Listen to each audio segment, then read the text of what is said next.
नमस्कार प्यारे विद्यार्थियों, कैसे हैं आप सब। स्वागत है आपका हमारी एक और नई वीडियो में। क्लास 11th के फिजिक्स के चैप्टर 1 मात्रक और मापन का पार्ट 4 इस वीडियो में हम कवर करने वाले हैं। इससे पहले पार्ट 1, पार्ट 2 और पार्ट 3 को हमने अपलोड कर दिया है। उम्मीद कर रहा हूँ आपने वो देखे होंगे और आपको पसंद आ रहा होगा। अगर आपको हमारी वीडियो पसंद आ रही है तो आप अपना एक प्यारा सा कमेंट करना ना भूलें। आपके कमेंट से हमें मोटिवेशन मिलेगा और वीडियो को लगातार अपलोड करते रहेंगे आपके लिए। तो यहाँ पे पार्ट 4 कवर करने वाले हैं, जिसमें हम देखेंगे विमीय समीकरणों के उपयोग में से ये जो तीसरा उपयोग है इस वीडियो में कवर करने वाले हैं। इससे पहले हमने ये ऑलरेडी कवर कर लिया है, ये और ये वाला, ठीक है। ये दोनों हमने टॉपिक कवर कर चुके हैं। इससे जस्ट पहले वाले पार्ट 3 में आप उस वीडियो को देख लीजिएगा, बहुत ही पसंद आएगा। आराम से सही तरीके से मैंने आपको समझाया है कैसे सॉल्व करना है। और ये जो विभिन्न भौतिक राशियों के बीच संबंध सूत्र स्थापित करना है, इससे आपके पेपर में क्वेश्चन आता है। अगर आप किसी आईआईटी मेंस या नीट का भी एग्जाम देने आ रहे हैं तो यहाँ से भी क्वेश्चन आने की पूरी पॉसिबिलिटी रहती है। तो इसको आराम से समझिएगा कैसे करना है। तो विभिन्न भौतिक राशियों के बीच सूत्र स्थापित करना, इसे हम कैसे करेंगे। तो देखिए यहाँ पे होगा क्या, आपसे प्रश्न में कहेगा कि कोई एक भौतिक राशि है, जैसा कि मान लीजिए मैंने कहा यहाँ पे एक पी है। अब पी जो है किन्हीं 3 भौतिक राशियों पर निर्भर कर रही है, जिसमें एक का नाम है क्यू, आर और एक का नाम है एस। क्या है ये पी जो है निर्भर कर रही है, किस पर निर्भर कर रही है, ये कर रही है क्यू आर एस पर। यानी पी क्या है, एक भौतिक राशि है जो निर्भर कर रही है क्यू आर एस पर। अब निर्भर कर रही है तो इस निर्भर को हटाने के बाद आप यहाँ पे अनुक्रमानुपाती लगाएंगे। क्या लगाएंगे, अनुक्रमानुपाती। सॉल्व कैसे करना है पहले तरीका बता रहा हूँ, फिर क्वेश्चन कराऊंगा, आपका एकदम क्लियर हो जाएगा कैसे सॉल्व करना है। तो पहले आप क्या करेंगे, पी जो है क्यू आर एस पर निर्भर कर रही है, तो हमने यहाँ पे पी लिखा और निर्भर कर रही है उसके लिए हमने अनुपाती लगा दिया। किस किस पे कर रही है उसको यहाँ लिखिए, क्यू आर एस पर लिख रही है। पी जो भौतिक राशि है वो क्यू आर एस पर निर्भर कर रही है, तो जो निर्भर कर रही है वो राशि को आप लेफ्ट में लिखेंगे और जिन जिन भौतिक राशियों पर निर्भर कर रही है उनको आप राइट में लिखेंगे। तो इस तरीके से आप लिख लेंगे। इसके बाद क्या करेंगे, आप इसके सिर पर लिखेंगे ए और यहाँ लिखेंगे बी और यहाँ लिखेंगे सी। ये होती हैं घातें। क्या होती हैं, घातें। और घातें क्या होती है, विमाएं होती हैं। तो इसका मतलब ये जब Q की विमा लाएंगे उसके लिए काम करेगी, R के लिए काम करेगी और ये S के लिए काम करेगी। P के लिए आपको कुछ ABCD लिखने की जरूरत नहीं है। फिर क्या करते हैं, यहाँ से हम अनुक्रमानुपाती को उठाते हैं। इसका नाम क्या है, अनुक्रमानुपाती। क्या नाम है इसका, अनुक्रमानुपाती। जब इसको उठाते हैं तो यहाँ बराबर लाएंगे, यहाँ पे जैसा वैसे Q R S और यहाँ A B C। अब जब अनुक्रमानुपाती को हटाते हैं और बराबर लगाते हैं तो RHS और LHS को बराबर करने के लिए यहाँ पर एक हम नियतांक लेके आते हैं और इसको नियतांक लेकर आते हैं, जिसको हम K लिखेंगे। कुछ और भी लिख सकते हैं पर आपको K लिखना ज्यादा सुटेबल रहेगा क्योंकि ज्यादातर बुक्स K लेके चलती हैं। तो हमने यहाँ पे K ले लिया और इसको मान लेंगे समीकरण नंबर 1। इतनी बात समझ में आ गई। क्या करना है कि प्रश्न में आपको दिया होगा कि एक भौतिक राशि है P जो कि क्यू आर एस पर निर्भर करती है। अब इतना स्टेटमेंट जब दिया होगा प्रश्न में तो आप क्या करेंगे, जो भौतिक राशि है जो निर्भर कर रही है उसको लेफ्ट में लिखेंगे और जिस पर निर्भर कर रही है उसे राइट में लिखेंगे। यहाँ पे मैंने 3 लिखा है, हो सकता है 2 हो। तो जितनी भौतिक राशियों पर निर्भर करे आप उसे राइट साइड लिख देंगे। फिर इनके सिर पर ABC लगा देंगे और ये किसका काम करेंगे, ये काम करेंगे विमाओं का। किसका काम करेंगे, विमाओं का। ठीक है ना। तो जैसे ही हमने ABC लगा दिया, यहाँ पे अनुपाती को हटाएंगे। अनुपाती हटता है तो क्या आता है, बराबर आता है। और बराबर आएगा तो RHS और LHS को बराबर करने के लिए हमें क्या है, इसको उठाने का बराबर के बाद इस जगह पर एक कुछ लिखना होता है बैलेंस करने के लिए, जिसको हम नियतांक कहते हैं और इसको K से लिखते हैं। कुछ और भी लिख सकते हैं लेकिन K जो है ज्यादा अच्छा रहेगा। इतना करने के बाद हम इसे समीकरण नंबर 1 कहेंगे और ऐसा कर लेंगे तो उसके बाद क्या करेंगे, फिर आप लगाएंगे दोनों पक्षों की विमाएं लगाने पर। क्या लिखेंगे, इसको लिखेंगे दोनों पक्षों की विमाएं लगाने पर। आप क्या करेंगे, दोनों पक्षों की विमाएं लगाने पर लिखेंगे और विमाएं लगा देंगे। तो यहाँ पे P क्या है, अभी मैंने आपको नहीं बताया P क्या है, Q क्या है, R क्या है, S क्या है। तो वहां पर नाम लिखेंगे। जैसे मान लीजिए वो कहे कि P वेग है, P क्या है, वेग है। मान लीजिए क्वेश्चन में कहेगा कि P वेग है, Q मान लीजिए वो कहेगा लंबाई है, Q लंबाई है, R यहाँ पे त्वरण है आर क्या यहाँ पे त्वरण है और एस क्या यहाँ पे बल है, एस क्या यहाँ पे बल है। इस तरीके के कुछ नाम देगा प्रश्न में, तो इन नामों को पढ़कर आपको क्या करना, आपको पता वेग की विमा क्या होती है, वेग की होती है एल टी की घात -1। यहाँ लंबाई की विमा क्या होती है, एल होती है। त्वरण की विमा होती है एल टी की घात -2 और बल की होती है एम एल टी की घात -2, ये होती है। ठीक है, अब जैसे ही आप इनको पता कर लोगे कि क्यू का नाम क्या है, आर का नाम क्या है, एस का नाम क्या है और पी का नाम क्या है, इन सब की विमाएं लगा देंगे। जैसे यहाँ पे देखें कि पी को हमने वेग माना है, ये मैंने एक एग्जांपल लिया समझाने के लिए सिर्फ, तो यहाँ पे पी के लिए हमने वेग माना है, तो आप लिख देंगे यहाँ एल टी की घात -1 बराबर लगाएंगे, के नियतांक है और नियतांक जो होता है वो विमाहीन होता है। कैसा होता है, विमाहीन, यानी इसकी कोई विमा नहीं होगी, तो इसको छोड़ देंगे।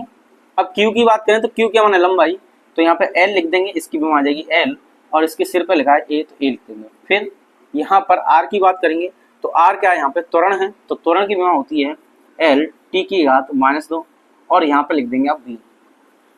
इतनी बात क्लियर है। अब क्या करेंगे, एस को देखेंगे, एस का नाम है बल, तो यहाँ पर आप लिखेंगे बल की विमा एम एल टी की घात -2 और यहाँ लिख देंगे सी। यहाँ पर सी लिख देंगे तो यहाँ तक कंप्लीट हो जाएगा। अब करना क्या है, इसे हम थोड़ा सा और सॉल्व करेंगे। तो यहाँ लिखा है, देखिए एम नहीं है यहाँ पर, तो मैं इसको एम लिख लूंगा और एम को 0 कर दूंगा। यहाँ एल पहले से ही है तो एल 1 कर देंगे, टी की घात -1 कर देंगे और इस तरीके से इसकी विमाएं लिख लेंगे। ठीक है, अब क्या करना है, यहाँ पे देखिए सबसे पहले हमें एम लिखना होता है, फिर एल लिखना होता है, फिर टी लिखना होता है। तो यहाँ पे लिखेंगे हम एम, इसमें देखिए एम है नहीं है, इसमें एम है नहीं है, इसमें एम है हाँ है, तो यहाँ पे इसकी एम की पावर कितनी है 1।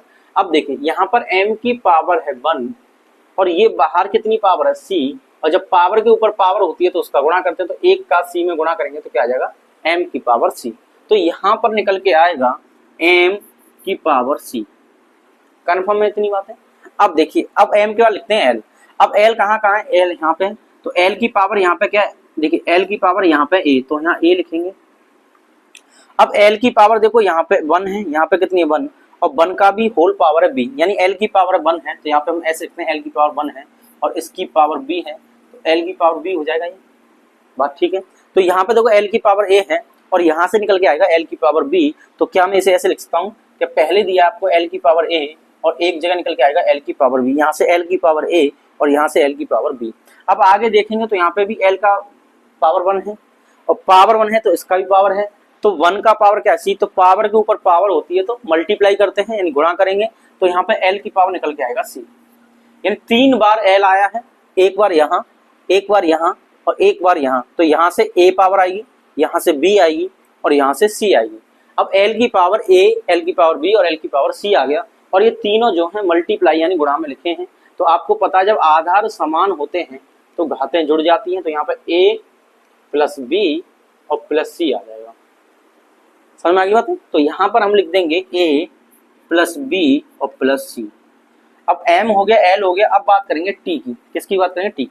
तो यहाँ पर t नहीं है, यहाँ पर t है, तो t की घात -2 और इसकी पावर -b, तो t की घात यहाँ दिया है -2 और इसकी भी घात दिया है b। ध्यान से देखिए t की घात -2 और इसकी घात दिया है b, तो अब ये क्या हो जाएगा, घात के ऊपर घात होगी, फिर से क्या कर देंगे, गुणा कर देंगे, तो यहाँ पे निकल के आएगा t की पावर -2b। कन्फर्म है ये बात, घात के ऊपर घात है, तो यहाँ से निकल के आएगा t की पावर -2b। क्या निकल के आया, 2 की पावर -2b। अब t यहाँ पर भी है तो देखिए t की पावर -2 और इसकी घात है c, तो ये -2c हो जाएगा। तो एक जगह से निकल के आया t की पावर -2b और यहाँ पर आप देखेंगे ये c के लिए मैं बता रहा हूँ, t की पावर -2 और पावर है c, तो t की पावर -2 और c, तो इसका मतलब हो जाएगा t की पावर -2c हो जाएगा।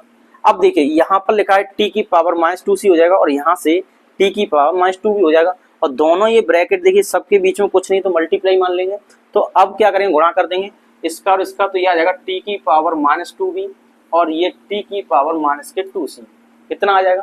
अब क्योंकि आधार समान है तो घातें जुड़ जाएंगी, तो -2b और -2c हो जाएगा। ठीक है ना, इस तरीके से हो जाएगा। तो यहाँ लिखते हैं -2b और -2c और ये डब्बे में आप ऐसे ब्रैकेट में बंद कर देंगे। इतनी बात क्लियर है। इस तरीके से आपको यहाँ थोड़ा सा विशेष ध्यान देना है इन चीजों पे कि घात के ऊपर घात होगी तो गुणा होता है और अगर आधार समान होते हैं तो घातें जुड़ जाती हैं। जब आप ऐसा कर लोगे तो अब करना क्या है, यहाँ पे अब करना है घातों की तुलना। क्या करनी है, यहां लिखेंगे घातों की तुलना करने पर। घातों की तुलना करने पर। अब घातों की तुलना कैसे करेंगे, यहां पर देखिए m की घात क्या 0 और यहाँ पर देखिए m की घात क्या c। तो यहाँ पर c है और यहाँ पर 0 है, तो हम ये लिख देंगे c की जो वैल्यू आ जाएगी वो 0 के बराबर आ जाएगी। अब यहाँ पे देखिए l की पावर है a प्लस बी प्लस सी और यहाँ पे l की पावर है 1, तो हम यहाँ लिखेंगे a प्लस बी प्लस सी बराबर 1। अब यहाँ पे देखिए t की पावर है माइनस 2b और माइनस के 2c, तो यहाँ लिखेंगे माइनस का 2b माइनस का 2c और यहाँ पर देखिए t की पावर है माइनस का 1। कितना है, माइनस का 1। सही है। अब इनको सॉल्व करेंगे। क्या करेंगे, सॉल्व करेंगे और यहाँ से आपको a b c के मान निकालने हैं। तो यहाँ से मैं आपके लिए -2 कॉमन ले लूँ तो ये क्या आ जाएगा भाई, देखो ये आ जाएगा b और प्लस c और ये आ जाएगा आपका -1। -2 को कॉमन लेंगे तो इतना आ जाएगा। अब इस 2 को इधर भेज देंगे तो ये आ जाएगा b प्लस सी बराबर -1 और ये बट्टे में आ जाएगा -2। माइनस से माइनस कट जाएगा तो b प्लस सी का मान आ जाएगा 1/2। अब c का मान कितना 0, तो यहाँ 0 रख देंगे तो b प्लस 0 बराबर आ जाएगा 1/2 और b का मान यहाँ से निकल के आएगा 1/2। ठीक है, तो हमने c का मान निकाल दिया, 0 आ गया, b का मान निकाल लिया। अब b और c के मान को यहाँ रख दीजिए, तो यहाँ पर निकालेंगे। इसके बाद देखिए ये a है, प्लस लगाएंगे। b का मान कितना 1/2 है तो 1/2 लिखेंगे प्लस। c का मान कितना 0, तो यहाँ 0 लिख देंगे और बराबर आ जाएगा 1। अब देखिए a प्लस 1/2 बराबर हो जाएगा ये 1, तो a का मान निकालेंगे तो 1 तो पहले से ही है और ये इधर आएगा तो 1/2 हो जाएगा। अब ये 1 है और ये आधा है, देखिए ये 1 है और ये आधा है, तो 1 में से आधा गया तो आधा बचेगा, तो यहाँ a का मान ये आ जाएगा। बात समझ में आ गई। तो हमने यहाँ से a का मान निकाला, b का मान निकाला, c का मान निकाला। जैसे ये मान आ जाएंगे तो इन सबको a के मान, b के मान और c के मान को समीकरण 1 में रख देंगे और जैसे ही समीकरण 1 में रखेंगे तो जो फॉर्मूला निकल के आएगा वही यहाँ पर इसका आंसर हो जाएगा। इसी प्रकार का आपको देखना है, फॉर्मूला निकालना। बात क्लियर है, इस बात को आप लिख लीजिए। ये था एक रफ क्वेश्चन जो कि मैंने आपको बताया। अब चलते हैं मेन प्रश्न की ओर जो कि आपके पेपर में आते हैं। तो यहाँ पे जो प्रश्न आते हैं कुछ ऐसे आते हैं, ध्यान से देखिएगा कि एक सरल लोलक का आवर्तकाल होता है t। क्या होता है, t। उसके द्रव्यमान m, लंबाई l और तथा गुरुत्वीय त्वरण g पर निर्भर करता है, तो सूत्र की स्थापना कीजिए। अब देखिए क्या क्या दिया है प्रश्न के अनुसार, तो यहाँ पे लिखेंगे हम हल। मैंने आपको बताया था कि कोई एक भौतिक राशि होगी जो निर्भर कर रही होगी। अब कौन सी निर्भर कर रही है भाई, आवर्तकाल कह रहा था। एक सरल लोलक का आवर्तकाल उसके द्रव्यमान m पर, l पर और g पर निर्भर करता है। कौन करता है, t। तो हम यहाँ पे लिखेंगे t और जिस पर निर्भर करता है अनुपात ला के लिख देंगे। किस किस पर कर रहा है, m पर, l पर और g पर। बात सही है, m पर निर्भर करता है, l पर निर्भर करता है और g पर निर्भर करता है। अब उसके अनुसार जो अभी बताया था, यहाँ पे घात लाएंगे a, यहाँ लगाएंगे b और यहाँ लगाएंगे c। ठीक है ना, इस तरीके से करेंगे बिल्कुल जो मैंने अभी बताया था। जो राशि निर्भर करती है उसे यहाँ लिखते हैं और जिन जिन पर निर्भर करती है उसे सीधे हाथ की तरफ लिखते हैं। इस पे हम a b c लिखते हैं, अनुपाती हटाएंगे k आएगा और समीकरण 1 मान लेंगे और जैसे ही समीकरण 1 आ जाएगा तो फिर क्या करेंगे, विमाएं लगाएंगे। तो बिल्कुल हम इस प्रश्न को ऐसे ही सॉल्व करने वाले हैं। तो अब क्या करेंगे, इसको हटाएंगे और यहाँ से एक नियतांक ले लेंगे k और ये आ जाएगा m की पावर a, l की पावर b और g की पावर c और यहाँ से ये आ गया आपका समीकरण नंबर 1। क्या आ जाएगा, यहाँ से लिख लेंगे समीकरण नंबर 1। इसके बाद क्या करना है, दोनों पक्षों की विमाएं लगाने पर। तो आप लिखेंगे यहाँ दोनों पक्षों की विमाएं लगाने पर, दोनों पक्षों की विमाएं लगाने पर। अब विमाएं लगाएंगे तो देखिए विमाएं तो आपको याद करनी होंगी, इसमें कोई शॉर्टकट नहीं है। तो आप क्या करेंगे, आवर्तकाल होता है समय, तो समय की विमा होती है t। k एक नियतांक है और नियतांक की कोई विमा नहीं होगी तो k को छोड़ देंगे। अब यहाँ पे m का नाम दिया द्रव्यमान और द्रव्यमान की विमा होती है m। कितनी होती है, m होती है और इसके सिर पे लगा है a, तो a लिख दीजिए। अब आगे l का मतलब दिया लंबाई, तो यहाँ पे l लिख देंगे, लंबाई की विमा l होती है और यहाँ b कर देंगे। आगे दिया है g, छोटी g यानी त्वरण होता है, गुरुत्वीय त्वरण की जो विमा होती है वो LT की घात -2 होती है। कितनी होती है? LT की घात -2। ठीक है, LT की घात -2 हो जाएगी, पावर कर देंगे C। क्लियर है ये बातें? अब क्या करना है यहाँ पे? अब क्या करना है, हमें घातों की तुलना करनी है। तो घातों की तुलना जब करेंगे जब हम पहले सीक्वेंस में लिख लेंगे। यहाँ पे देखिए m नहीं है तो यहाँ m लिखेंगे 0, l नहीं है तो l लिखेंगे 0, पर t तो फिर t को लिख देंगे 1। इधर लाएंगे, इधर देखो m है, बिल्कुल है m। कितनी पावर m की? a है, और m है कहीं नहीं है, छोड़ दो। l देखो यहाँ l है, बिल्कुल है l। इसकी पावर कितनी है? b, तो यहाँ से l की पावर आएगी b इस वाले ब्रैकेट से, और यहाँ पे देखो l की पावर क्या हो जाएगी? c, क्योंकि यहाँ पे पावर कितनी है? 1, और al की पावर 1 है और इसकी पावर c है, तो c का 1 में गुणा करेंगे, क्या आ जाएगा? c आ जाएगा। तो इसके l की पावर आएगी c और यहाँ पे l की पावर आएगी b। तो एक जगह l की पावर आ रही है b और एक जगह l की पावर आ रही है c, और गुणा में घातें जुड़ती हैं तो l की पावर हो जाएगा b प्लस c। बात सही है? तो यहाँ पे लिख देंगे l की पावर b प्लस c। बात समझ आ रही है? इस तरीके से आपको करना है। अब देखिए t की बात करेंगे तो यहाँ t नहीं है, यहाँ पर नहीं है, यहाँ पर है, तो t की पावर यहाँ पे कितनी है? -2, और ऊपर क्या है? c, तो गुणा कर देंगे। इतना करने के बाद आपको क्या करना है? इतना करने के बाद घातों की तुलना करनी है। तो यहाँ लिखेंगे घातों की तुलना करने पर क्या करेंगे? घातों की तुलना करने पर, यहाँ पे क्या लिखेंगे? घातों की तुलना करने पर। जैसे घातों की तुलना करेंगे तो आप यहाँ देख सकते हैं भाई क्या क्या आएगा। चलिए आगे देखते हैं। m की घात क्या है? यहाँ पे 0, और m की घात क्या है? a, तो यहाँ से a का मान निकल आएगा 0। आगे देखेंगे यहाँ पे b प्लस c, l की घात है b प्लस c, तो l की घात b प्लस c है, और यहाँ पे l की घात है 0, तो यहाँ लिख देंगे 0। ठीक है ना? अब देखिए यहाँ पे t की घात कितना? -2c, तो यहाँ पे t की बात करेंगे तो -2c है, और यहाँ पे t की घात है 1। तो यहाँ से c का मान निकालेंगे सबसे पहले। देखो यहाँ पे a का मान 0 आ गया, यहाँ b प्लस c दिया है, और यहाँ पे दिया -2c = 1, तो यहाँ पे 1 इधर है, और 2 को जब इधर भेज देंगे तो ये अपॉन में आ जाएगा, और वो भी कैसा? माइनस का। तो c की वैल्यू आ जाएगी -1/2।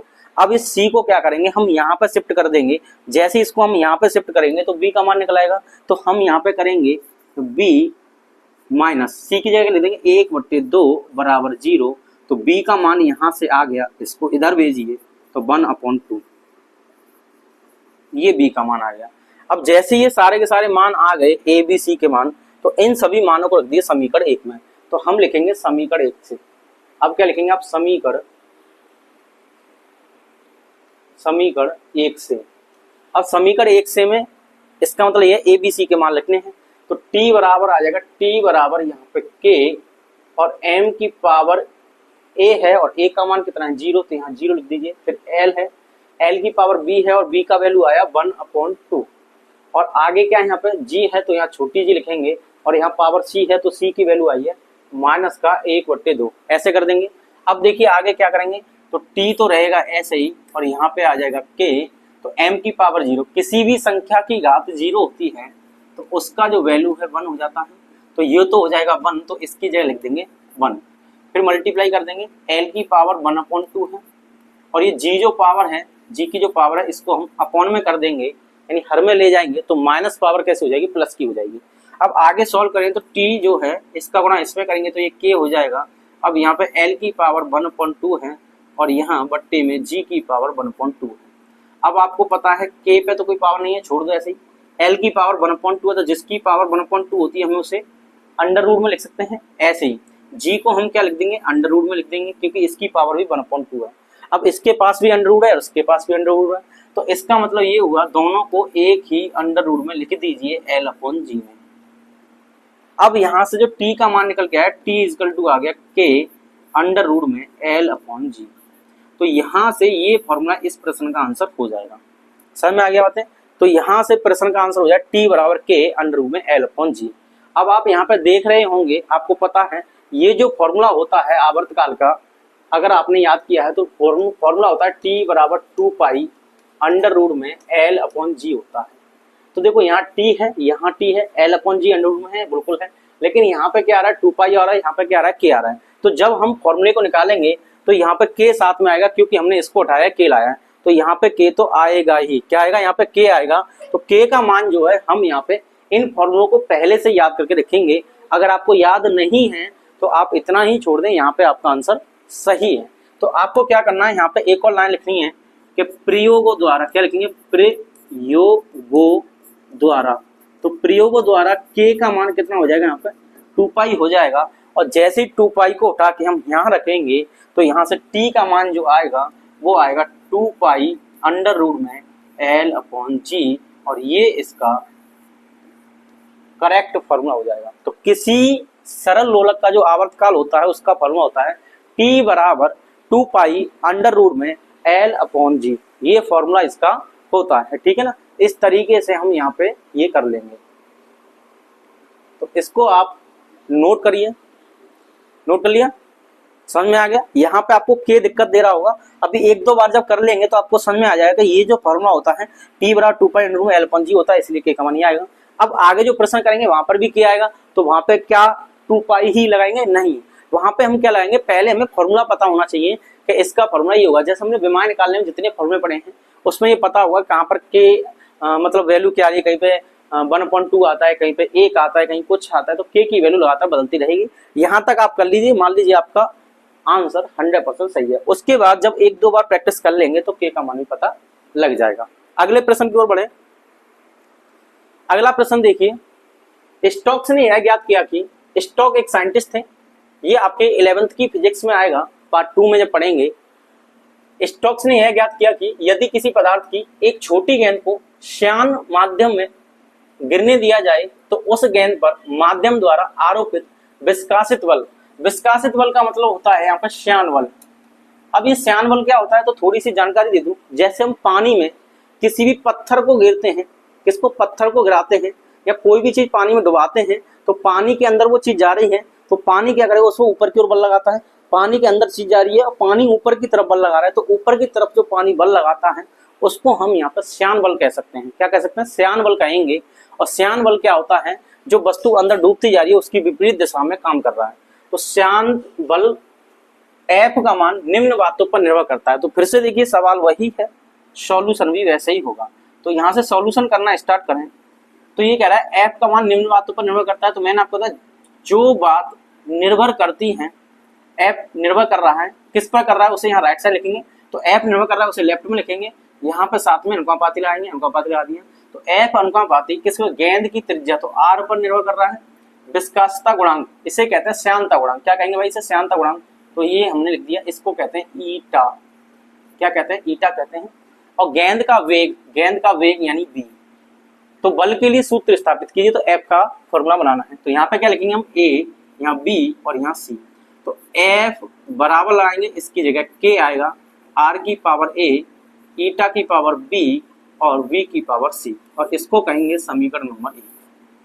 क्या कहेंगे, समीकरण नंबर 1। सही है। अब क्या करना है आपको, यहाँ पे विमाएं लगानी है। तो विमाएं लगाने पर यहाँ लिखेंगे विमाएं, विमाएं लगाने पर।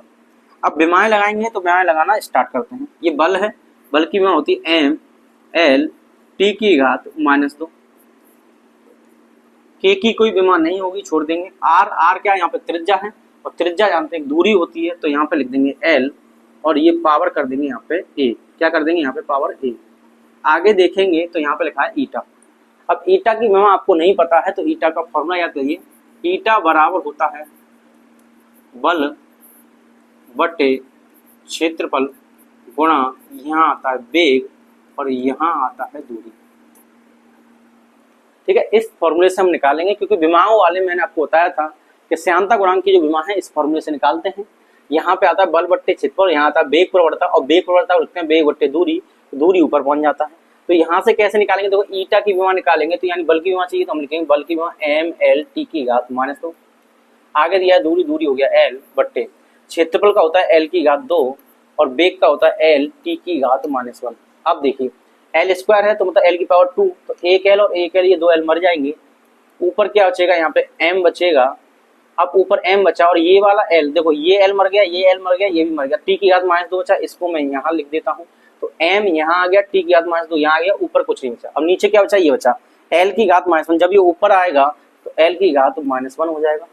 ठीक है, और ये टी की घात -1 जब ऊपर आएगी तो ये कैसी हो जाएगी, प्लस की हो जाएगी। भाई ये वाली जो वैल्यू ऊपर जाएगी टी की पावर -1 तो प्लस की हो जाएगी, और एल की घात +1 है ऊपर जाएगी तो -1 हो जाएगी। तो हम इसे लिखेंगे एम एल की घात -1 और ये -2 है, +1 है, तो यहाँ आ जाएगा -1। तो m l की घात -1 t की घात -1 यहाँ पे लगा देंगे ईटा की घात, तो m l की घात -1 t की घात -1 और पावर लिख देंगे इसकी v। अब देखिए आगे क्या दिया है, v दिया है। v क्या है यहाँ पे देखिए, v दिया वेग, और वेग की मान होती है l t की घात -1 और पावर क्या कर देंगे इसकी c कर देंगे। इस तरीके से हमने यहाँ पे कर लिया। अब क्या करना है आपको, थोड़ा सा पहले वाला याद करना है कि m पहले लिखेंगे, l बाद में लिखेंगे, फिर t बाद में लिखेंगे। तो यहाँ पे तो पहले लिखा है m, फिर लिखा है यहाँ l और फिर लिखा है t की घात -2।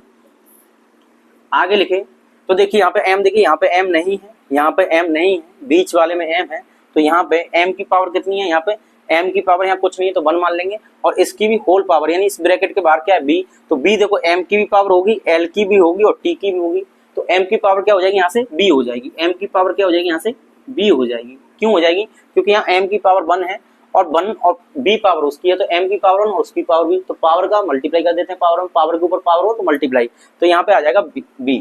अब l की बात करेंगे तो यहाँ l लिखेंगे, तो देखिए l की पावर यहाँ क्या, देखिए यहाँ पे a है, यहाँ पे क्या है -1 और इसकी पावर b, तो इसका मतलब ये हुआ -1 और पावर b, तो ये क्या हो जाएगा l की पावर -b हो जाएगा, पावर का मल्टीप्लाई पावर होगा तो -b हो जाएगा, तो यहाँ से l की पावर -b निकल के आएगा, और यहाँ पे l की पावर क्या है a है, तो इस वाली पावर को इसमें ऐड करेंगे, क्योंकि ये माइनस की है तो इसलिए माइनस का b लिख देंगे। सही है, अब हमने यहाँ पे कर दिया। अब देखिए यहाँ पे l की पावर कितनी है 1 और इसका पावर कितना हो जाएगा c, और ये जब c हो जाएगा तो ये जो c हो जाएगा, ध्यान सुने, ये c हो जाएगा तो यहाँ पे प्लस में c कर देंगे, यानी l की जितनी भी घातें हुई जुड़ जाएंगी, क्योंकि गुणा में घातें जुड़ जाती हैं, यहाँ पर भी l, यहाँ पर भी l, यहाँ पर भी l, तो आधार समान है तो इनकी पावर क्या जुड़ जाएंगी। तो अब जोड़ेंगे तो यहाँ l की पावर क्या है a, यहाँ पे l की पावर क्या -1 और -1 का b में करेंगे तो माइनस का b हो जाएगा, तो a तो हुआ प्लस का, b हुआ माइनस का, और यहाँ l की पावर c है तो c कैसा प्लस का, तो a - b + c हो जाएगा। ठीक है, अब आगे करते हैं t की बात करते हैं, तो t लिखेंगे, t क्या इसमें नहीं है, इसमें है, तो देखो t की घात -1 और इसकी घात b, तो यहाँ से माइनस का b आ जाएगा पहले ही, क्योंकि -1 का b में करेंगे तो माइनस का b हो जाएगा।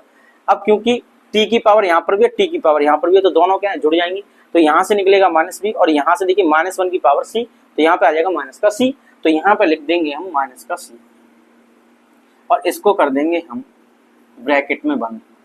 अब क्या करना है, लिखेंगे घातों की तुलना करने पर, घातों की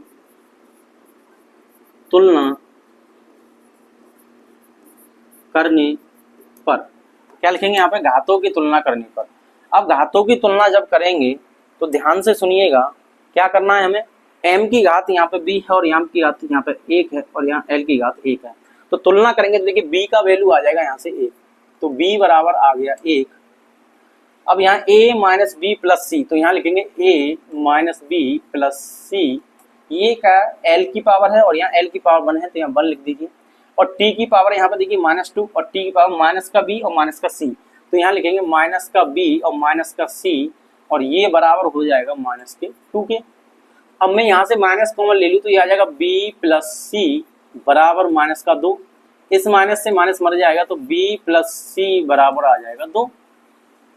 ठीक है ना भाई, इतना कर लेंगे। अब ऐसा कर लेंगे तो अब क्या है, यहाँ पे देखिए b का मान तो पहले से ही 1 दिया है, इस 1 को उठा के यहाँ रखेंगे तो 1 + c बराबर आ जाएगा 2, तो c बराबर आ जाएगा 2 - 1, और c में से इसे माइनस करेंगे, सॉरी 2 में से 1 को माइनस करेंगे तो 1 आ जाएगा, तो c का मान निकल के आ गया 1।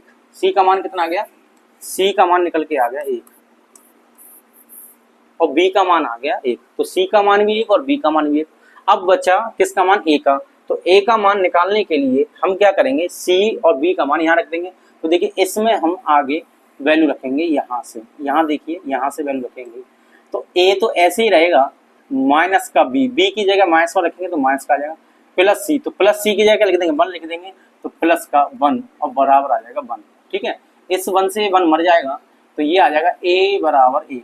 a की वैल्यू कितनी आ गई, तो a की भी 1, b की भी 1 और c की भी 1, तो सभी को समीकरण 1 में रखने पर क्या करेंगे, समीकरण 1 में a, b व c के मान रखने पर, अब इन मानों को जैसे यहाँ पे रखेंगे तो क्या निकल के आएगा ये देखते हैं, तो ये आएगा f बराबर k r की पावर 1 है तो यहाँ लिख देंगे r की पावर a का मतलब 1। फिर दिया देखा ईटा की पावर b है और b की वैल्यू भी एक ही है, और यहाँ v की पावर c है और इसकी वैल्यू भी एक ही है। तो यहाँ पे निकल के आएगा k r ईटा b। तो f का फॉर्मूला आ गया f बराबर k r ईटा v, ये फॉर्मूला f का हो जाएगा। अब फिर से यहाँ पे k आया है तो अब k का मान क्या रखें, तो जब आप इस फॉर्मूले को याद करोगे जो स्टोक्स ने फॉर्मूला दिया था, तो स्टोक्स ने जो फॉर्मूला देते वो ये दिया था f बराबर 6 पाई ईटा आर वी, ये फॉर्मूला स्टोक्स ने दिया था इस कहानी के लिए। तो यहाँ पे देखिए ईटा है, ईटा आ रहा है, यहाँ पे देखिए ईटा है, ये है ईटा और ये ईटा है, आर बी है तो आर बी भी है। तो यहाँ पे एक्स्ट्रा क्या आया 6 पाई, और 6 पाई एक संख्या है, नियतांक है, तो ये के की जगह आ जाएगा। तो आप लिख देंगे यहाँ पे प्रयोगों द्वारा, क्या लिख देंगे यहाँ पे प्रयोगों द्वारा। तो प्रयोगों द्वारा के का मान आ जाएगा 6 पाई, और जैसे ही के का मान 6 पाई आएगा तो फॉर्मूला हो जाएगा एफ बराबर 6 पाई, ईटा को पहले लिख रहा हूँ ईटा, और ये हो जाएगा आर बी, ये यहाँ से इसका फॉर्मूला हो जाएगा। ठीक है ना, इस तरीके से हम इसे कर लेंगे।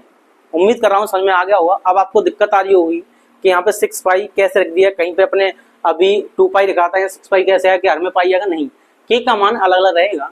जब आप ऐसे फॉर्मूले को याद कर लोगे, जैसे मुझे याद है, टीचर्स को याद रहते हैं, आपकी क्लास में जो टीचर पढ़ाते हैं उन्हें भी याद रहते हैं, तो वो आपको बताएंगे और हम भी आपको बता रहे हैं। यहाँ पर के का मान जो है हर जगह अलग अलग होता है, फॉर्मूला के हिसाब से आता है। जब आपको फॉर्मूले याद हो जाएंगे, सूत्र याद हो जाएंगे, तो आप आराम से लिख पाएंगे। चलिए अगले प्रश्न की ओर बढ़ते हैं।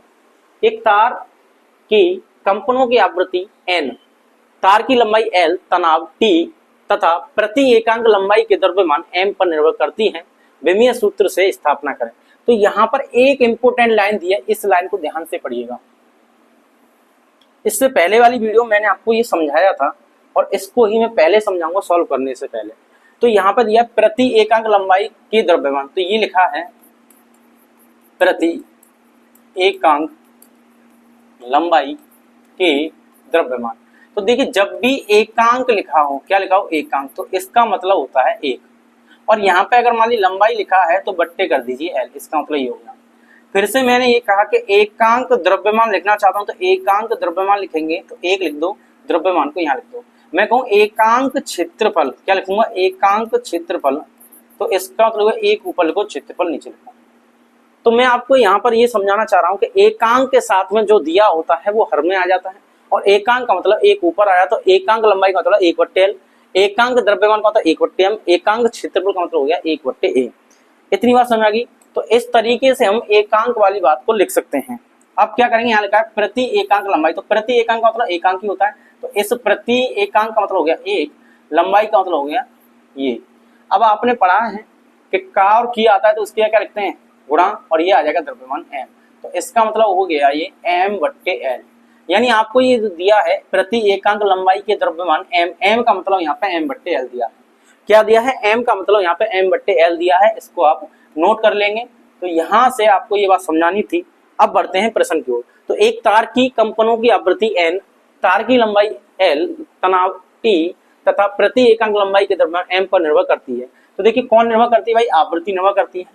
तो यहाँ से हम लिखेंगे हल, और ये आवृत्ति निर्भर कर रही है किस किस पर निर्भर कर रही है, लिखिए l पर करती है, t पर करती है और इस m पर करती है।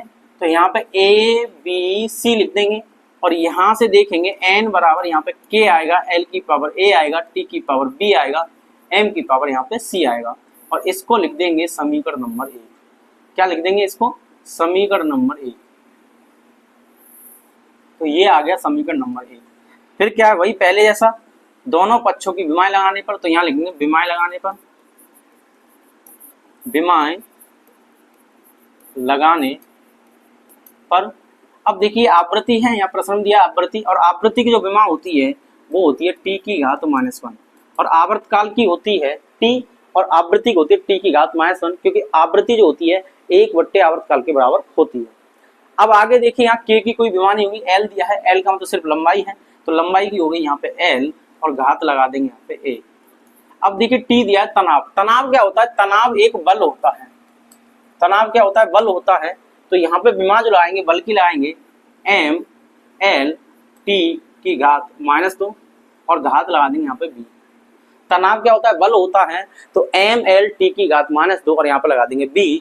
और ये m जो दिया था तो यहाँ m की जो विमा आएगी वो m बट्टे l से आएगी, क्योंकि प्रति एकांक द्रव्यमान का, प्रति एकांक लंबाई का द्रव्यमान है, तो यहाँ पे विमा आएगी m और यहाँ पे आएगी l, तो ये आ जाएगा m l की घात -1। तो यहाँ पे विमा लिखेंगे m l की घात -1 और घात हो जाएगी इसकी c। ठीक है, इस बात को ध्यान रखें, विशेष रूप से ध्यान रखें, यहाँ पे गलती अक्सर होती है इस सवाल को करने में, तो यहाँ पे की पॉइंट आपको ये याद रखना है। अब आगे सॉल्व करते हैं, तो यहाँ पे m नहीं है तो यहाँ m लिख देंगे 0, l नहीं है 0 कर देंगे, t की घात को -1 कर देंगे, बराबर लाएंगे। l की घात देखो सबसे पहले m लिखेंगे, तो यहाँ m है, इसकी घात यहाँ 1 है और इसकी पावर b है, तो यहाँ m की घात b तो यहाँ से आएगा इस वाले ब्रैकेट से। अब यहाँ m की घात 1 है और इसकी घात c है, तो 1 और c का गुणा कर देंगे तो यहाँ से c। देखिए यहाँ से m की घात b आएगा, यहाँ से m की घात c आएगा, तो m की घात b और m की घात c, तो दोनों को गुणा कर देंगे तो गुणा में घातें जुड़ जाती हैं। अब तो समझ में आपको आ गया होगा। अब आगे करते हैं l की बात, तो l को देखिए यहाँ l की घात क्या है, a है। अब यहाँ पे l की घात क्या b आएगी, क्योंकि 1 है और ये आ जाएगा b, तो प्लस कर देंगे b। अब यहाँ पे l की घात -1 है और -1 का जब c में करेंगे तो माइनस का c हो जाएगा, तो यहाँ पर लिख देंगे माइनस का c। यानी हमें क्या करना है, l की जितनी भी घातें आएंगी सबको जोड़ना है, तो यहाँ l की घात a आया, यहाँ l की घात b आया, जोड़ दीजिए, और यहाँ l की घात माइनस का c आया, तो माइनस के c को जब हम जोड़ेंगे तो माइनस कर दिया जाएगा, क्योंकि ये माइनस से प्लस होता था, प्लस। अब बात करते हैं t की, तो t क्या है यहाँ पे -2 और माइनस का b, तो माइनस का 2 भी यहाँ से आएगा, और यहाँ पे देखेंगे कि यहाँ पे t नहीं है, तो यहाँ पर ये इस तरीके से लिख जाएगा। अब क्या करेंगे, घातों की तुलना, तो आगे हम लिखेंगे घातों की तुलना करने पर, तो घातों की तुलना करेंगे, तो अब आप बताइए यहाँ पर क्या आएगा। तो घातों की तुलना करने पर देखिए यहाँ पे b प्लस सी की वैल्यू आई 0, तो b प्लस सी का मान आ जाएगा 0। m की घात b प्लस सी है तो यहाँ 0 है, लिख देंगे। यहाँ पे आएगा a प्लस बी माइनस सी, और ये l का है तो l का भी 0, और यहाँ पे लिखेंगे माइनस का 2b बराबर t की घात कितनी है, माइनस का 1 है, तो यहाँ माइनस का 1। अब देखिए माइनस से माइनस मर जाएगा, b का जब वैल्यू निकालेंगे तो ये 1 है, 1/2 हो जाएगा, तो यहाँ से b का मान आ जाएगा 1/2। सही है। अब इसको उठा के मैं यहाँ पे रखूंगा तो ये आ जाएगा 1/2 प्लस सी बराबर 0, तो यहाँ से c का मान इसको उधर भेज देंगे तो माइनस का 1/2 हो जाएगा, तो ये c का मान निकल आएगा। क्लियर है ये बातें। अब क्या करेंगे हम, अब ये करेंगे भाई कि इनको उठा के यहाँ रख देंगे, a निकालना तो a को ऐसे ही छोड़िए, b की जगह पर 1/2 लिखिए तो प्लस 1/2 लिखेंगे, फिर माइनस लाएंगे, c की जगह पर ये लिखेंगे। देखो जब ये माइनस का 1/2 जब यहाँ पे आएगा, पहले से ही माइनस है और एक माइनस ये आ जाएगा तो प्लस का हो जाएगा। सही है ना, यहाँ पे पहले ही माइनस है और माइनस का 1/2 लाएंगे, 2 माइनस हो जाएंगे, नहीं प्लस हो जाएगा, तो यहाँ पे आ जाएगा 1/2 और बराबर हो जाएगा 0। अब ध्यान से देखिएगा, ये 1/2 और 1/2, ये भी आधा है और ये भी आधा। 1/2 का मतलब आधा और 1/2 का मतलब आधा, तो आधा और आधा जुड़ेंगे तो क्या हो जाएगा, यहाँ पे 1 हो जाएगा और बराबर कर देंगे 0। आप चाहें तो लासा लें, 2 लासा आ जाएगा, इतने को सॉल्व करेंगे तो लासा कितना आ जाएगा, इसका 2 आ जाएगा, और 1 प्लस 1 जोड़ेंगे तो 2 हो जाएगा, 2 से 2 कट के 1 आ जाएगा। अब यहाँ से जब a का मान निकालेंगे तो a का मान a को उधर भेज देते तो माइनस के बना जाएगा। तो यहाँ पर हमने क्या किया, b निकाला, a निकाला, c निकाला, फिर क्या करेंगे, समीकरण 1 में रख देंगे, तब समीकरण 1 से, तो यहाँ लिख देंगे समीकरण 1 से। तो समीकरण 1 से क्या हुआ, ये दिया है n बराबर के l की पावर a का मतलब क्या है, यहाँ पे देखिए माइनस का 1 है, a का मतलब क्या है, माइनस का 1, तो यहाँ लिख देंगे कहाँ गया माइनस का 1। t की घात b है और b का मान आया है 1/2, तो यहाँ पे लिख देंगे t की घात 1/2। अब आगे क्या है, यहाँ पे m है और m का मतलब पावर c है और c की पावर माइनस का 1/2 है। अब n बराबर लिखेंगे यहाँ पे k, l की पावर देखो माइनस में है तो इसको नीचे ले आएंगे, बट्टे में आ जाएगा, किस में आ जाएगा, बट्टे में आ जाएगा, तो यहाँ लिख देंगे k बट्टे में l। अब t की पावर ऊपर ही रहने दो क्योंकि प्लस में है, m को नीचे लाएंगे और ये पावर इतनी आ जाएगी। अरे क्लियर है ये बातें, बिल्कुल होंगी। अब यहाँ पे क्या करेंगे, तो n बराबर आ गया k/l, ये किस में आ जाएगा, अंडर रूट में t आ जाएगा, और इसको भी हम अंडर रूट में m लिख देंगे। अब यहाँ से आप देखेंगे तो n बराबर आ गया k/l और इन दोनों को अंडर रूट में लिखिए T/m। तो ये जो फॉर्मूला है इसके लिए निकल के आ जाएगा। अब यहाँ पे क्या करना है, K का मान लगाना है। तो देखिए K का मान यहाँ पे जो प्रयोगों द्वारा आता है वो 1/2 आता है। अब जब फॉर्मूला आप याद कर लो तो पता चल जाएगा प्रयोगों द्वारा। तो प्रयोगों द्वारा K का मान इतना आएगा, तो N का मान आ जाएगा K की जगह 1/2 तो 1/2 और यहाँ L पहले से ही अंडर रूट में लिख देंगे T/m। अब T क्या होता है, तनाव होता है। T क्या होता है, तनाव होता है। तो किसी चीज को हम खींचते हैं तो उसमें जो तनाव बल होता है, तो बल बराबर होता है F बराबर ma होता है, तो ऐसे T बराबर mg होता है। ये तनाव का फॉर्मूला होता है। किसका होता है, तनाव का। तो ये आंसर आ गया। अब थोड़ा सा और चेंज करना चाहें तो आप इसे ऐसे भी कर सकते हैं कि T की जगह लिख देंगे mg और बट्टे कर देंगे छोटा m, और यहाँ से आपका ये फॉर्मूला निकल के आ जाएगा ये वाला इस प्रश्न का आंसर हो जाएगा। तो आप T वाला लिखें क्योंकि T दिया है प्रश्न में, ये भी सही है। और अगर आप वो भी ना लिखें तो आगे जो याद किया है मैंने लिखाया है आपको उसे लिख दें, आपका ये आ जाएगा। इस तरीके से यहाँ पे ये प्रश्न सॉल्व होता है। आगे बढ़ते हैं और एक और प्रश्न आपकी स्क्रीन पर दिया है, इसको आप खुद से करें, ये आपके लिए करने के लिए है। इसको ट्राई करें, सॉल्व करें, थोड़ी सी मेहनत करें और विमाओं की हेल्प ले लें। आप पहले इसका फॉर्मूला देख लें, आप पहले से ही बुक में या कहीं और से। जब आप इसका फॉर्मूला देखें तो उसको सॉल्व करें, जिस तरीके से मैं बता रहा हूँ वैसे करें, और जैसे सॉल्व हो जाएगा तो आप देखें कि क्या फॉर्मूला इसका जो बुक में होता है वही फॉर्मूला आया है या नहीं, और नहीं आया तो आपकी गलती कहाँ पे है। अपनी गलती को पहचानें और प्रैक्टिस करें। ठीक है, अब आगे बढ़ते हैं, एक और टॉपिक देखते हैं। इसमें विमीय समीकरणों के सीमा बंधन, यानी विमाओं की सीमा कह सकते हैं। इसे क्या कह सकते हैं हम, विमाओं की सीमा, यानी विमाओं की खुद की एक सीमा होती है, इससे बाहर ये काम नहीं करती। अब कहाँ कहाँ काम नहीं करती, तो इसी को हम कह सकते हैं विमाओं के दोष। क्या कह सकते हैं इसे, विमाओं के दोष। भाई ये विमाओं के दोष हैं, यानी दोष का मतलब ये कमियां हैं विमाओं की। क्या क्या कमियां यहाँ पर देखते हैं और ये कमियां कौन सी हैं। तो पहली कमी यहाँ पर लिखी है कि विमीय समीकरणों में किसी भौतिक राशि के सूत्र में विद्यमान शुद्ध संख्या एवं विमाहीन नियतांकों, जैसे अभी बात की थी हमने K की, के बारे में सूचना प्राप्त नहीं की जा सकती है। तो यहाँ इसका मतलब ये हुआ, कोई संख्या होती है जैसे 1 2 3 4 5 6 संख्या होती हैं, इन संख्याओं की हम विमाएं नहीं निकाल सकते क्योंकि ये विमाहीन लिख देते हैं हम। तो विमाओं के प्रयोग करके हम इन संख्याओं की विमाएं नहीं बना सकते, तो ये इसकी एक कमी है। दूसरी बात, जो नियतांक आते हैं, जैसे यहाँ पे K आया, आगे जब देखेंगे तो बहुत सारे नियतांक आएंगे। तो यहाँ पे K आ रहा था तो K को हम बार बार उसकी वैल्यू ला देते, ये आया वो आया फलाना ढीका, यानी वो फॉर्मूला जो था हमने प्रयोग द्वारा कर दिया। लेकिन विमाओं ने कभी ये नहीं बताया कि K की विमा हम कैसे निकालेंगे, क्या एक भौतिक राशि को प्रदर्शित करेगी बाद में या नहीं करेगी। तो इसमें ये एक कमी रह जाती है, इनके बारे में कोई सूचना प्राप्त नहीं की जा सकती। एवं विमीय विश्लेषण विधि से नियतांकों का मान ज्ञात नहीं किया सकता। तो हर बार K का मान जो आ रहा है, आप देखेंगे इस प्रश्न में देखा था हमने कि K का मान हमने प्रयोगों द्वारा लिखा है, यानी मुझे फॉर्मूला याद है इसलिए मैंने ऐसा लिखा है। आपको याद हो जाएगा तो आप भी ऐसे कर लेंगे। तो यहाँ पर भी देखा था आपने K का मान लिखा कि K का मान इतना है। हर एक फॉर्मूले में K का मान आप लिख रहे हैं, लेकिन विमाओं की हेल्प से हम इसे नहीं निकाल सकते K का मान क्या आएगा। तो विमाओं की एक कमी है, विमाओं की हेल्प से हम K का मान नहीं ज्ञात कर सकते। तो विमीय विश्लेषण विधि से नियतांकों का मान ज्ञात नहीं किया जा सकता। तो इसका मतलब K जो दिया था उसका मान ज्ञात नहीं किया जा सकता।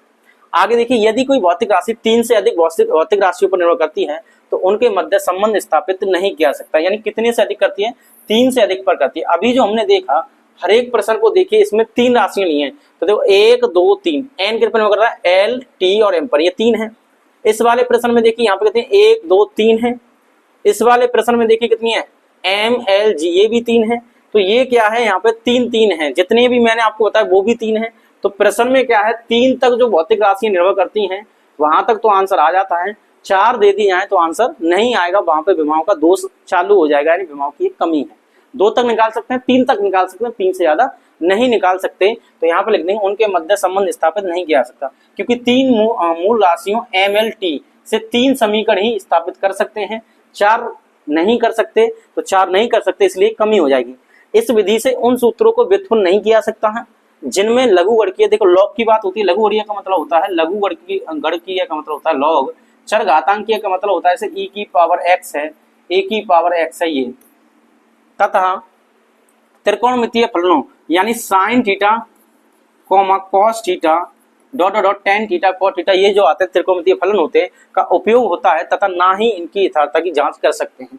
तो क्या करते हैं, किसी फॉर्मूले में अगर मान लो साइन थीटा आ गया, कॉस थीटा आ गया, लॉग आ गया, इन सब की कोई विमाएं नहीं होती। तो इन सब की कोई विमाएं नहीं होती तो इस विधि में उन सूत्रों को व्युत्पन्न नहीं किया जाता। हम कोई भी ऐसा फॉर्मूला सूत्र स्थापित नहीं कर सकते इसमें साइन थीटा हो, कॉस थीटा हो, लॉग आ जाए, e की पावर x आ जाए, तो उनको हम विमा की सहायता से नहीं कर सकते।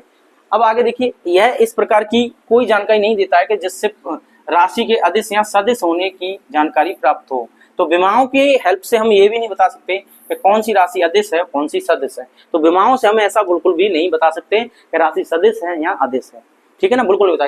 कैसे नहीं बता सकते, जैसे आपको पता है एफ बराबर क्या होता है एम ए। अब एम ए कैसी राशि है, एफ कैसी राशि है, बल जो है सदिश राशि होती है। कैसी राशि होती है, सदिश। अब एफ बराबर क्या होता है एम ए, और इसकी विमा निकालेंगे तो एम एल टी की घात -2 आती है। अब आप इसे बताइए, इसे देखकर आप बता सकते हैं सदिश है अदिश है?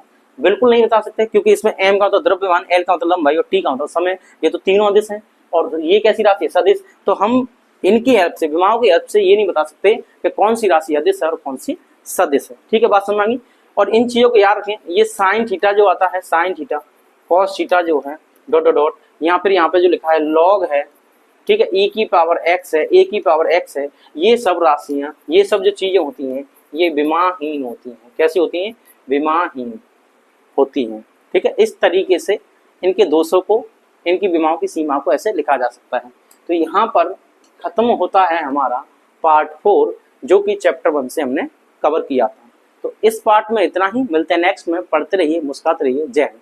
कमेंट करना ना भूलें, आपके कमेंट का इंतजार रहेगा ताकि आगे की वीडियो आपको जल्दी से जल्दी पहुंचा दी जाए, ठीक है। तो धन्यवाद।